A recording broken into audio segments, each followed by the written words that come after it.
अस्सलामुअलैकुम my beautiful YouTube family and very good morning. आजकल winter हैं और एसी वगैरह बंद हैं, तो जो खूबसूरत सी अज़ान की आवाज़ है वो घरों के अंदर भी आती है, वरना हमारी विंडोज़ वगैरह बंद होती हैं और एसी चल रहे होते हैं, तो ऐसी अज़ान की मुझे कोई आवाज़ एज सच नहीं आती। सो अभी बिल्कुल विंटर स्टार्ट हैं और विंटर्स के स्टार्ट होते ही सूरज के निकलने का जो टाइम होता है वो भी चेंज हो जाता है, बच्चों के स्कूल जाने के भी टाइम्स चेंज हो जाते हैं। सो आप देख ही रहे होंगे कि मेरा जो सुबह का टाइम है ना वो अब बहुत ज़्यादा अर्ली, तकरीबन 5:30 पे स्टार्ट हो जाता है। मैं बच्चों के लिए अभी ब्रेकफास्ट वगैरह बना रही थी। बच्चे तो खैर अभी सो रहे थे, क्योंकि मैं थोड़ा पहले उठ जाती हूँ और उन्हें काफ़ी टाइम पे ही उठाती हूँ, क्योंकि इतना पहले सुबह बिल्कुल मिडनाइट ही लग रहा होता है। उस टाइम बच्चों को उठा दूँ तो बिल्कुल ही बच्चे इतना ज़्यादा लेट आते हैं, 4 बजे वो घर आते हैं, तो वो बहुत ही ज़्यादा थक जाएँ।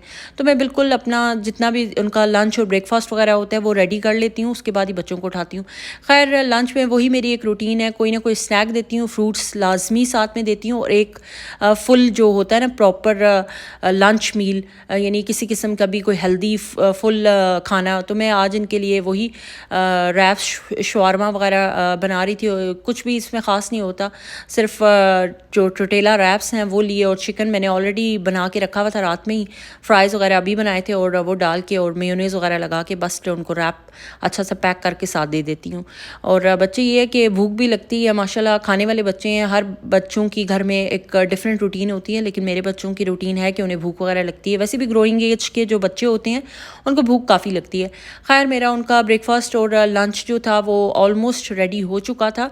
बाकी मैं जो भी उनका यूनिफॉर्म और बैग्स वगैरह होते हैं वो मैं रात ही में सारा कुछ पैक कर लेती हूँ। इवन उनकी वाटर बॉटल्स वगैरह भी मैं रात ही में पैक करके उनके बैग वगैरह में रख देती हूँ, क्योंकि सुबह का टाइम इतना तेज़ी से चल रहा होता है। तो मुझे बिल्कुल क्योंकि हम लोग काफ़ी टॉप फ्लोर पे रहते हैं, तो मुझे होता है कि लिफ्ट्स भी बहुत बिजी होती हैं, तो कहीं बस ना निकल जाए।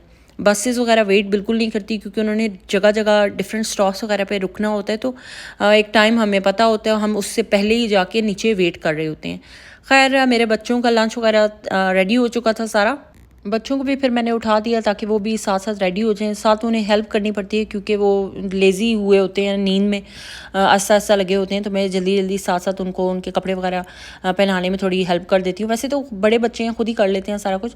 बच्चे हो गए थे रेडी। ब्रेकफास्ट जो होता है मोस्टली मैं उनके हाथ में दे देती हूँ, कि बस में बैठते बैठते जाते जाते और रास्ते में वो करते करते चले जाते हैं। तो बस ये इनका रूटीन है। खैर बस आ गई, थोड़ा थोड़ा सूरज निकलना शुरू हो गया था, लेकिन अभी भी स्टिल अंधेरा ही था। लेकिन जब तक के बसेस वगैरह जाती, हम वापस ऊपर आते, मैं थोड़ा बहुत किचन में जाती हूँ। उनके जाने के बाद जो भी ब्रेकफास्ट और लंच का वजह से जो भी किचन थोड़ा बहुत फैला होता है उसको ज़रा सा क्लोज़ करती हूँ, क्योंकि कुछ चीज़ें उस वक्त ऐसे ही ओपन छोड़ के मैं नीचे बस के लिए चली जाती हूँ। तो जब मैं वापस आती हूँ तो ऑलमोस्ट सूरज जो है वो ऐसे निकलना शुरू हो जाता है। बसेस वगैरह और लोग काम वगैरह पे जा रहे होते हैं। और ये हमारे घर के पास, मैंने वैसे ही इस व्लॉग में दिखा दिया आप लोगों को, कभी ज़रूर मैं इन घरों में से किसी का विज़िट करवाऊंगी आपको अपने व्लॉग में। तो ये बहुत ज़बरदस्त किस्म की कंस्ट्रक्शन हो रही है, तो इंशाल्लाह दिखाऊंगी कभी आपको। मोस्टली मैं पहले ही सोच लेती हूँ कि आज मुझे दिन में क्या बनाना होगा, तो मैं अगर कोई दाल हो तो वो भी इसी टाइम भिगो के रख देती हूँ, या कोई भी गोश्त या चिकन या कीमा कुछ भी निकालना हो तो वो भी मैं इसी वक्त निकाल के बाहर रख देती हूँ, तो वो आराम से डिफ्रॉस्ट हो जाता है। फिर खैर इतनी सुबह तो हम नहीं उठते, हम फिर क्योंकि बेटा सो रहा होता है मोस्टली, और अगर जाग भी जाए तो भी वो दोबारा सोता ही है, तो हम आराम से फिर थोड़ा लेट उठते हैं दिन जब प्रॉपर स्टार्ट होता है हमारा। तो फिर मैं अपना और अपने बेटे का ब्रेकफास्ट बना रही थी, साथ में मैंने उसको, क्योंकि उसको भूख लगी होती है काफ़ी, तो मैं जितनी देर मैं कुछ प्रिपेयर करती हूँ तो कोई ना कोई उसे फ्रूट दे देती हूँ, तो वो खा लेता है। सम टाइम नहीं भी देती, लेकिन सम टाइम दे देती हूँ। जैसे स्ट्रॉबेरीज़ आजकल उसे काफ़ी पसंद आ रही हैं, तो मैंने अपने और उस दोनों के लिए मैंने सोचा कि मैं आज बड़ा क्विक सा ब्रेकफास्ट बनाऊँ। अपने लिए तो मोस्टली मैं ब्रेड एग बनाती हूँ, लेकिन आज मैंने कहा मैं भी सीरियल वगैरह ही कोई खा लेती हूँ। तो साथ मैंने अपने लिए ग्रोनोला और जो क्विक ओट्स थे वो मैंने ग्रोनोला के साथ मिक्स किए, अपने लिए एक पोर्शन वगैरह रेडी कर लिया। हम रिसेंटली डॉक्टर के पास गए थे अपने, बेटे की वैक्सीनेशन के लिए, तो वहाँ पे डॉक्टर ने हमें एक कुछ जो सैम्पल्स थे वो दिए। ये एक मिक्सचर था जो आप किसी भी खाने में मिक्स करके दे सकते हैं ताकि बच्चे की वेट और हाइट जो है वो अच्छी इंक्रीज़ हो। तो मैं उसके लिए भी कोई सीरियल वगैरह ही बनाती हूँ, क्योंकि ये ऐसे मिल्क पाउडर टाइप कोई चीज़ है, तो ये ज़्यादा बेहतर उसी में मिक्स होता है। तो दूध के साथ जो उसका सीरियल है वो बेटे का भी, और उसमें जो डॉक्टर ने सैम्पल्स दिए थे वो ऐड करती हूँ, और बस फिर हम लोग अपना ब्रेकफास्ट करते हैं। पहले मैं बेटे को करवाती हूँ और अपनी चाय वगैरह रख के आ गई थी। मोस्टली ऐसा ही होता है, मैं अपने बच्चों को पहले खाना खिला देती हूँ और बाद में आराम से खुद खाती हूँ, क्योंकि अगर साथ खाऊँ, अब बच्चे बड़े हो गए हैं, साथ खाऊँ, तीनों बच्चे हों अगर मेरे पास, तो मुझे तो बिल्कुल समझ नहीं आती मैं क्या खा रही हूँ क्या नहीं। खाने के बाद भी मुझे लग रहा होता है मैं तो भूखी ही हूँ, तो फिर मुझे डबल खाना पड़ता है। तो मैं इस चीज़ से अब अवॉइड करती हूँ। पहले उनको खिला के फिर आराम से, मेरी चाय वगैरह तब तक बन चुकी थी, फिर मैंने अपने लिए चाय वगैरह बनाई, और बेटे को मैंने सोचा कि अब इसकी तो अच्छे से पेट इसका फुल हो चुका है, इसको मैं ज़रा कमरे में छोड़ती हूँ, टॉयज़ वगैरह से कुछ देर मैं नॉर्मली जब भी अपने लिए ओट्स वगैरह बनाऊँ तो उसमें चिया सीड्स ज़रूर डालती हूँ, लेकिन आज मुझे याद ही नहीं रहा। फिर मैंने उसी में बाद में काफ़ी लेट ही डाली। मैंने कहा कोई बात नहीं, चलो जितना भी है चलो खा तो लूँगी। तो बस अपने लिए नाश्ता जो था मैंने टेबल पे रखा और साथ में बेटे को कमरे में छोड़ा। मैंने कहा ये कुछ देर तो ज़रूर खेलेगा, और यही है, इसको कार्स वगैरह मिल जाएं, और अपने ये जो बॉक्स है बच्चों के लिए जो उनके टॉयज़ हैं उनका एक स्टोरेज बॉक्स रखा हुआ है, सब टॉयज़ वगैरह उसी में मिक्स ही पड़े होते हैं। तो वो ये है कि उसमें से अपनी चॉइस की चीज़ें वगैरह निकालता रहता है, जो लड़कों को पसंद होता है, बॉल्स या कार्स वगैरह और इन्हीं चीज़ों से खेलना। तो बस वो वही लगा हुआ था कुछ ना कुछ। तो मैं रूम में आई थी उसे देखने के लिए, तो मैंने कहा चलो थोड़ा सा इसका वीडियो बनाती हूँ, बड़ा मज़े का लग रहा था। अक्सर बच्चों के पेरेंट्स यही करते हैं कि कोई ना कोई उनके पिक्चर्स वगैरह और जो इस तरह का कुछ ना कुछ होता है वो मेमोरी के तौर पर भी कैप्चर करके रख देते हैं। खैर बेटा खेल रहा था और मैंने कहा चलो मैं अपना नाश्ता करती हूँ। इस टाइम मैं थोड़ा सा नेटफ्लिक्स देखती हूँ। जो मेरे रेगुलर व्यूअर्स हैं उन्हें पता होगा कि मैं नेटफ्लिक्स ज़रूर कुछ ना कुछ ज़रूर देखती हूँ डेली बेसिस पे।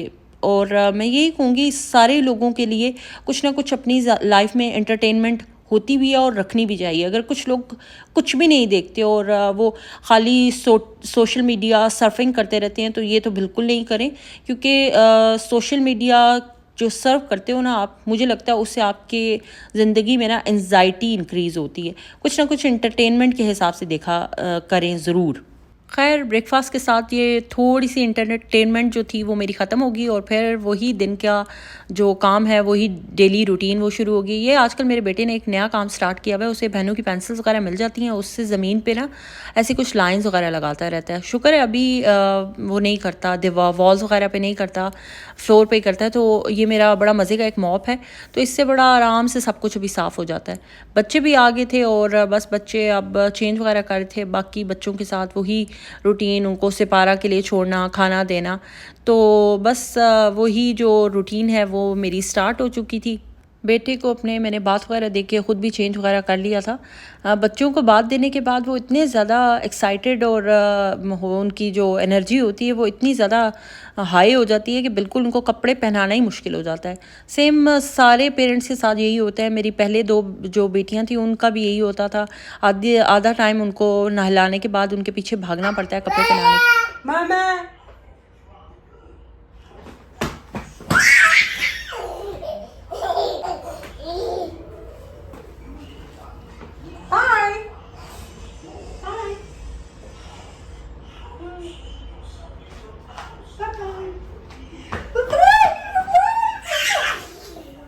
थोड़ी देर मैं अपने बेटे के साथ खेल रही थी, वो काफ़ी ज़्यादा खुश हो रहा था। और बस फिर मैं किचन में आई, बच्चों ने कहा कि उन्हें मिल्क शेक पीना है। तो मेरी जो बेटी है उसको ज़रा शौक़ है ख़ुद से थोड़ा बहुत कुछ ना कुछ करने का, तो अब बड़ी भी हो रही है, तो मैं उसको थोड़ा सा अपने मौजूदगी में कुछ ना कुछ करने दे देती हूँ। तो बड़ा नाइसली वो आजकल मिल्क शेक कभी बना लेती है। बिल्कुल अकेले तो नहीं बनाती, मैं साथ ही होती हूँ उसके, और मैं भी उसे कुछ ना कुछ ऐसा करने देती हूँ, क्योंकि इससे वो खुश होती है। और थोड़ा बहुत जो बच्चों को आजकल और तो कुछ मिलता नहीं है, तो वो मोबाइल और डिफरेंट गैजेट्स, टीवी और इन चीज़ों के पीछे लगे रहते हैं। तो मैं कहती हूँ चलो अपना टाइम यहाँ पर थोड़ी देर लगा ले, थोड़ा तो उसकी आंखों को सुकून मिलेगा। क्योंकि आजकल स्टडीज़ भी जो होती हैं वो भी ज़्यादातर यही होती हैं लैपटॉप पे या अपने आईपैड वगैरह पे। तो बस वो थोड़ा सा अपने मिल्क शेक बना रही थी। खैर बच्चे स्पारा के लिए चले गए और मेरा काम स्टार्ट हो गया खाने वाला। और मैंने आज प्लान किया हुआ था कि आज मैं कोफ्ते वगैरह बनाऊंगी। वैसे मैं मोस्टली कोफ्ते बनाकर फ्रीज़ करके रखे होते हैं, लेकिन काफ़ी अरसे से मैंने नहीं किया क्योंकि आजकल फ्रीज़र में बिल्कुल भी जगह नहीं होती कि मैं कोई ना कोई चीज़ बना के फ्रीज़ करके रख दूँ। रेसिपी बहुत सिंपल है, मैंने ऑलरेडी पहले भी ये अपने व्लॉग में बताई हुई है रेसिपी। जस्ट मैंने एक प्याज लिया था, उसी में लहसुन वगैरह और थोड़ा सा हरा धनिया वगैरह लेके उसको अच्छे से चॉप कर लिया। उसके बाद कीमा जो था वो भी मैंने बीच में डाल के चॉप कर लिया। तमाम जितने भी मसाले होते हैं, स्पाइसेस वगैरह, वो भी बीच में डाल के, एक अंडा डाल के, और जो चनों का पाउडर होता है, ब्लैक चने जो होते हैं उनका, वो भी डाल के अच्छे से इनको मिक्स कर लिया। दूसरी साइड पर मैंने इसका मसाला बनाने के लिए फिर से प्याज को चॉप किया। फिर चॉप किए हुए प्याज को मैंने ऑयल में डाला ताकि उसका थोड़ा सा कलर वगैरह चेंज हो जाए, और साथ साथ में कोफ्ते वगैरह बना रही थी। अच्छा, कोफ्ते बनाने के लिए साथ ही मैं जैसे जैसे कोफ्ते मेरे बनते जा रहे थे, मैं उनको उस मसाले में डालती जा रही थी। तो कोफ्ते अक्सर लोग कहते हैं कि टूट जाते हैं। कोफ्ते ना टूटने के पीछे एक रीज़न ये होती है, मेरे कभी नहीं टूटे, उसके पीछे एक रीज़न ये होती है, जैसे आप कोफ्ते कढ़ाई में या ऑयल में जब डालते हैं तो उनको तेज़ से पलटते जाएँ। लोग अक्सर अलग भी फ्राई करते हैं, मैं नहीं फ्राई करती, मैं डायरेक्ट मसाले में ही डालती हूँ। तो जब पलटते जाते हैं ना तो वो क्रैक नहीं आता कोई भी, वो सारी तरफ से एक साथ पकते हैं। खैर, कोफ्ते साथ साथ जैसे ही मुझे लगा उनका कलर वगैरह चेंज हो गया है, मैंने तमाम मसाले वगैरह डाले, वही नमक, मिर्च, हल्दी, गरम मसाला और ये हरी मिर्च वगैरह डालने के बाद मैंने चॉपर में थोड़ा सा योगर्ट और टमाटोज़ वगैरह डाल के उनको भी ब्लेंड कर लिया था, और फिर वो मैंने इस मसाले के अंदर डाला, और बस उनको अच्छे तरीके से बड़े आराम से मैं चम्मच वगैरह चलाती रही, क्योंकि जब दही डालते हैं तो आग तेज़ रखनी चाहिए, वरना दही ऐसे फट सा जाता है। मैंने पहले भी ये बात मेंशन की हुई है। फिर उसी ब्लेंडर में पानी ज़रा डाल के तो वो भी मैंने इसमें डाल दिया और उसको पकने के लिए रख दिया। मैं आजकल किचन की कुछ चीज़ें लेके आती हूँ, ज़रा different kind of, like wooden चीज़ें या जो भी जूट से बनी हुई होती हैं, या टोकरियाँ और इस तरह की चीज़ें। मेरी बेटी का बर्थडे था, ये चीज़ें मैं आपको बाद में दिखाऊंगी किसी और व्लॉग में बर्थडे से रिलेटेड। तो अभी चलें किचन की चीज़ों के बारे में बात करते हैं। मुझे आजकल दिल कर रहा था कि मैं किचन में ना लाइट्स वगैरह लगाऊं। अक्सर व्लॉग बनाती हूँ तो नज़र सही नहीं आता। फिर ये भी एक लेके आई थी स्टैंड सा, तो अभी इसकी स्टैंड की भी मैं, वैसे तो ये लिड्स वगैरह रखने के लिए होता है, पर मैं इसको लेके आई थी प्लेट्स वगैरह रखने के लिए। फिर ये एक बटर रखने के लिए जार था, मुझे काफ़ी अरसे से ही ज़रूरत थी कोई इस तरह का, तो ये टोकरी, और बहुत ही रीज़नेबल प्राइसेस में मिले। मैं यही देखती हूँ, जहाँ मुझे कोई सस्ती सी अच्छी सी चीज़ मिल जाती है ना तो मैं ज़रूर ले लेती हूँ। माइंड में होता है तो जब कुछ अच्छा लगे तो वो मैं ले लेती हूँ। बटर वगैरह रख रही थी, क्योंकि बटर मैं पहले का लेके आई हुई थी तो बड़े बड़े पीस थे, यानी बड़ा साइज़ का बटर था। खैर, मैं उसको उसके अकॉर्डिंग कट करके उसको भी मैंने रख दिया, ज़रा अच्छा खूबसूरत लग रहा था, बड़ा प्यारा था। फिर ये मैं एक स्टैंड लेके आई थी, अच्छा तो बहुत था, और वैसे तो ये लिड्स वगैरह रखने के लिए था, लेकिन मैं प्लेट्स वगैरह रखने के लिए लेके आई थी, और वुडन स्टिक्स वगैरह के साथ इसको अटैच करना था। लेकिन ये थोड़ा सा मुश्किल लग रहा था क्योंकि चेक तो किया नहीं जा सकता था, पैक था। खैर, मैंने नाइफ़ लेके थोड़ा सा उसके जो थे जिन होल्स वगैरह, उनको मैंने थोड़ा सा किया, उनको फिक्स किया, फिर हो गए फिक्स। खैर, फिर मैंने इसको ट्राई किया कि इसमें प्लेट्स वगैरह लग भी सकती हैं, नहीं, काफ़ी ज़्यादा ऐसे नाजुक सा लग रहा था। एज़ अ मदर एक काम के साथ साथ दूसरा काम चल ही रहा होता है। मैं साथ अपनी बेटी के टेबल्स वगैरह भी सुन रही थी, तो दोनों चीज़ें मिक्स चल रही थी। साथ ही बच्चों की पढ़ाई भी हो रही होती है। हम भी बचपन में यही कुछ ही करते थे। अम्मी किचन में काम कर रही होती थी, साथ हम लोग भी किचन में ही सम टाइम होते थे, उनको कुछ ना कुछ सुना रहे होते थे या पूछ रहे होते थे अपनी स्टडीज़ से रिलेटेड। खैर, प्लेट्स वगैरह लगाई तो काफ़ी मुझे अच्छा भी लगा, क्योंकि इस तरह प्लेट्स वगैरह उठा निकालना, यूज़ करना बड़ा ईजी हो गया था। तो मैंने सोचा मैं नेक्स्ट एक और भी लेके आऊँगी, बाकी भी प्लेट्स या ग्लास वगैरह रखने के लिए। मुझे काफ़ी अच्छा लगा था। सालन था, ऑलमोस्ट बन चुका था, उसमें धनिया वगैरह डाला, थोड़ा सा गरम मसाला डाला, और बस फिर आज का काम तो ऑलमोस्ट ख़त्म था। बहुत ही ज़बरदस्त मज़े की खुशबू आ रही थी। धनिया वगैरह डालने के बाद मैंने लिड वगैरह लगा के रख दी। वैसे भी जो भी कोफ्ते या कबाब वगैरह होते हैं ना, उनका सबसे ज़्यादा मज़े का टेस्ट तभी आता है जब उनको बिल्कुल ही फ्रेश आप उनको पकाते हैं उसी वक्त बना के। खैर, आज का व्लॉग ख़त्म। आज का व्लॉग अच्छा लगे तो प्लीज़ लाइक और सब्सक्राइब करें, अपने फ्रेंड और फैमिली के साथ शेयर करें, अपना बहुत सा ख्याल रखें। अल्लाह हाफ़िज़।